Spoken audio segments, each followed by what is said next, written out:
poem, An Introduction, was written by Kamla Suraiya, which is written in autobiographical verse by Kamla Das. She also known by her pen name Madhavi Kutti. She tries to throw a light on the life of women in the patriarchal society. Poem describes the poet's own mental and emotional state of mind and condition because she was criticized by patriarchal society. The speaker expresses her struggle with identity, societal expectation, and gender roles. She rebels against conventional norms, challenging. She rebels against the conventional norms, challenging the imposed roles of wife, mother, and woman. The poem explores the complexity of her self-discovery, embracing her individuality and rejecting societal limitation. Poet tackles the theme of patriarchy, colonialism, and cultural expectation and providing a powerful portrayal of women's quest for personal freedom and self-expression. Poet Kamla Das presents her feelings and thoughts in bold manner and talks about her realization identity. She said, every woman must raise their voice against male dominant society.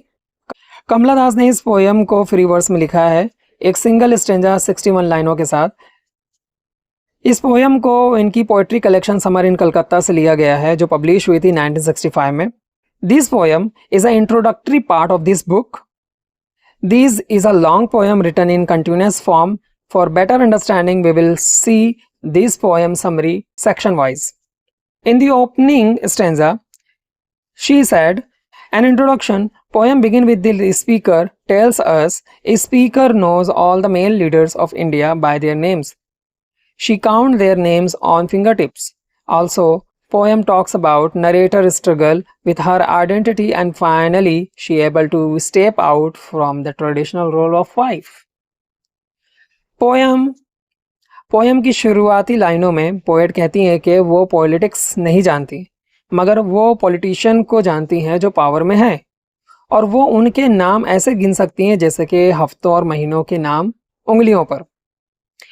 इस देश पर mains rule कर रहे हैं, mains point of view से rules and system बना रहे हैं। वो किसी लेडी को नहीं जानती जो इस देश में रूल की हो,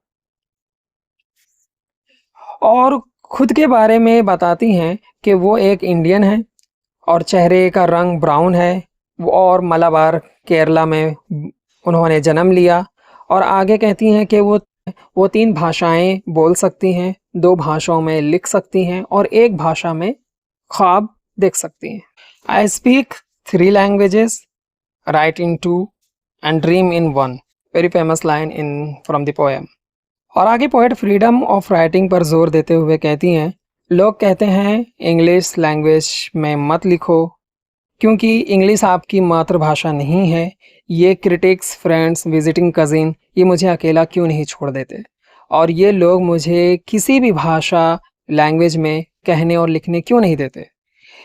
Every one of you, why not let me speak in any language I like? आगे पोएट अपनी स्ट्रेंथ बताते हुए कहती हैं कि जो भाषा में मैं बोलती हूँ मेरी बन जाती है, उसकी खूबियाँ खामियाँ सब मेरी हैं, और मैं ही सिर्फ इसकी जिम्मेदार हूँ। और आगे कमला दास अपने राइटिंग के बारे में बताती हैं कि वो जो भी लिखती हैं वो इम्परफेक्ट होकर भी उनकी अपनी है। इंसान कभी भी परफेक्ट नहीं होता है ज़िंदगी में। इंग्लिश भाषा आधी अंग्रेज़ी है, आधी हिंदुस्तानी, शायद मज़े की बात यही है, लेकिन ये ईमानदार है। ये भाषा इतनी ही आसान है जितनी कि मैं आसान हूँ। आप देखिए, ये भाषा मेरी खुशियों की आवाज़ है, मेरी उम्मीद है, और ये मेरे लिए कौवे की कूक और शेर की दहाड़ जैसी है। ये ना यहाँ की है और ना वहाँ की, ये सिर्फ वो बताती है जो हमें दिमाग दिखाता और सुनाता है। आगे कमला दास कहती हैं, इंग्लिश स्पीच एक इंसानी दिमाग समझ सकता है, ना कि कोई बहरा और अंधा, और ना ही पेड़ पौधे, बारिश, तूफान और ना ही फ्यूनरल चिता। क्योंकि अगर ये सारे लोग मेरी भाषा समझते तो मुझे जवाब ज़रूर देते। और आगे पोएट हमें अपनी लाइफ के बारे में बताती हैं कि उनकी ज़िंदगी एक टिपिकल इंडियन वुमन जैसी है, जो कम उम्र में शादी, बच्चे जैसी ज़िम्मेदारियों में कैद हो जाती है। वो खुद की मर्ज़ी से कभी नहीं जीती हैं, ना ही शादी का सुख, ना ही प्यार, सेक्स और प्लेजर, और ना ही बच्चों का सुख। पोएट कहती हैं, जब वो एक बच्ची थी, फिर वो कुछ बड़ी हुई तो लोगों ने उनकी 16 साल की उम्र में शादी करा दी एक एजड इंसान से। जब उन्होंने प्यार मांगा तो उनके हस्बैंड ने सिर्फ अपनी लस्ट को पूरा किया। पोएट को ऐसा लग रहा था कि जैसे उन्हें मारा पीटा गया हो, उनकी रूह को कुचल दिया गया हो। वो अफसोस से डरी और सहम गई थी। और फिर जब पोएट ने अपनी ज़िंदगी को चेंज करना चाहा तो लोगों ने उन्हें क्रिटिसाइज़ किया, जैसे ड्रेसिंग सेंस और हेयर स्टाइल को लेकर, और कहा कि तुम एक लड़की हो, तुम्हें सिर्फ साड़ी पहनना चाहिए। But poet denied all the things by listening her inner voice. Kamala Das ने अपने मन की सुनी और खुद की ज़िंदगी में बदलाव लाया। पोएट अपने रीडर्स को भी सजेस्ट करती हैं कि खुद को चेंज ना करो लोगों के हिसाब से और दिखावे की ज़िंदगी ना जियो। आगे की लाइनों में हमें पोएट के स्ट्रगल एंड लाइफ के बारे में पता चलता है। आगे पोएट एक आदमी से मिलती हैं। वो आदमी भी ऐसा था जैसे सारे मर्द होते हैं, सेक्स और लस्ट के भूखे। उस इंसान में भी लव, प्यार जैसे सेंटिमेंट नहीं थे और पोएट को सिर्फ प्यार की तलाश थी। कमला दास जब किसी से पूछती कि तुम कौन हो, तो जवाब होता मैं हूँ। तब पोएट ने जाना कि लोग खुद को मैं, मी और आई के नाम से जानते हैं इस दुनिया में। वो सारे अपनी कही हुई बातों पर इस तरह मजबूती से डटे हुए हैं जैसे तलवार अपनी म्यान में। और एक पोएट हैं जो रात के 12 बजे अजनबी शहर के होटलों में अकेली घूमती हैं, अकेली हंसती हैं और प्यार चाहती हैं, मगर उन्हें शर्म आती है इस चाह पर और इस डिज़ायर पर। ये सारी बातें पोएट को परेशान कर रही हैं, जैसे कि गले में हड्डी फंस जाने से मौत हो जाए। और आखिरी लाइनों में पोएट खुद को मर्दों से कंपेयर करते हुए कहती हैं, मैं भी मैं हूँ, मैं गुनहगार हूँ, मैं एक सेंट हूँ, मैं एक महबूबा भी हूँ और धोखेबाज भी।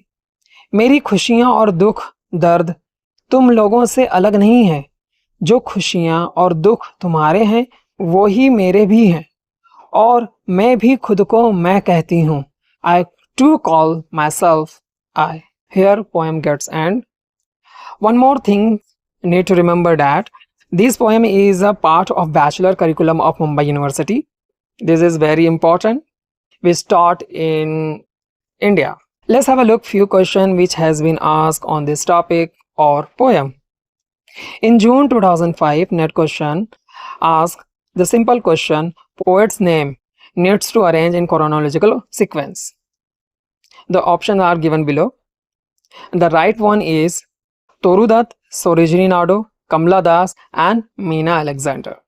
The next question, an introduction poem by Kamala Das is a short story on the theme of people's rights and freedom. Second, an introduction to her autobiography or My Story. Third, an essay on the theme of gender rights. Fourth, a poem of resistance and protest.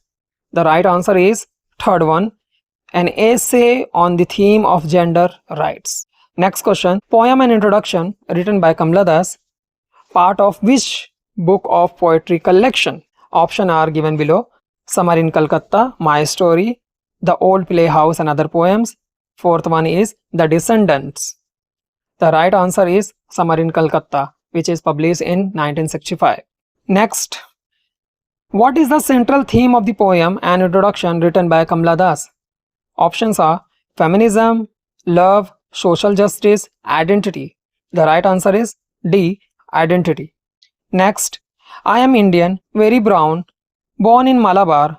What's these lines meant by? Options are A. The poet is proud of her Indian heritage and dark skin color. Second, B. Poet feels ashamed of her Indian heritage and dark skin color. C. The poet wants to escape her Indian identity and dark skin color. D. Poet wants to be recognized as a British citizen. The right answer is A. The poet is proud of her Indian heritage and dark skin color as brown. Next question. The title of the poem and introduction signifies what?